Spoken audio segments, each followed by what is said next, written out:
when you use a foam roller technique to help loosen up the upper part of the back, what we find is, with most clients, the upper back tends to be bent forward, so the thoracic vertebrae get a little bent.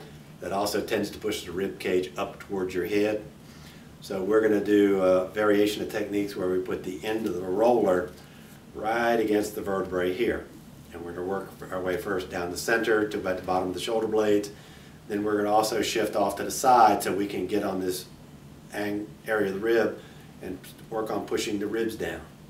So when we do that, the shoulder blade has to really be pulled out of the way. So the first part of the technique is we're going to put the roller up against the wall or a firm surface, take a bath towel, put it up against the end of the roller, take a pillow and put it there.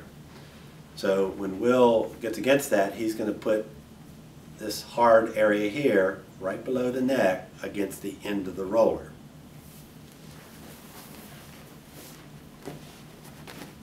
And you can adjust yourself so that you feel the ideal position. So it should feel like a comfortable push.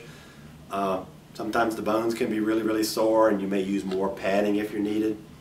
You feel good pressure there. So he can just lie there and just do some slow breathing to kind of help loosen the area up. If he can be a little more vigorous, then he can kind of use his feet to kind of push against it a little bit. Just kind of do a little bit of a rocking motion, try not to lift up at all. So 15, 20, 30 seconds there, then you're going to move up about an inch or so. Yeah, so you want to feel like you change positions. Again, if you can tolerate movement, you move against it a little bit. If not, just rest on it and breathe.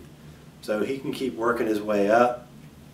So eventually he'll get down to the bottom of the shoulder blade level, somewhere along there. Or if it's not tender, you don't have to go there. Now, to get over on the rib cage area, we're going to reach over this way with the arm to pull the shoulder blade out of the way, and he's going to shift his body over towards me a little bit, feet a little bit more maybe. So you want to get out to the edge of the shoulder blade so you'll feel good pressure right in there. So the shoulder blade's pulled out of the way. We want to get and push those ribs down towards the pelvis. Over top of those ribs there can be some very tight muscles. The muscles probably are what holding the ribs upwards. So we want to push those ribs down towards the pelvis.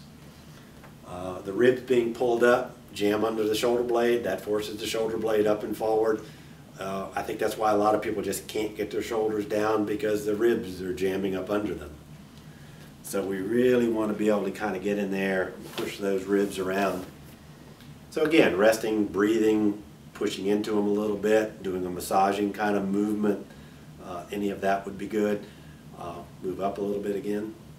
So you just work your way up and down the inside of that shoulder blade. If you want to release pressure, he can drop off this way.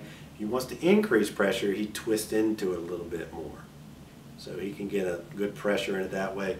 Find a good comfortable position of your head. So you can kind of massage a little bit with it, kind of moving around on it. If that's too much, then you don't have to do quite that much. And then you keep working your way down the inside of that. If you had fun on that side, then you can switch over and also do the other side. So that would be something you could do at least once a day. Sometimes initially when people do it, they'll be very sore and they can't do it for a day or so. Fine, give it a day off in between. Then you can follow up with some other gentler leaning back techniques that we'll have in the foam roller section. So that's something very good for loosening up the upper back. We find it's very popular with our clients.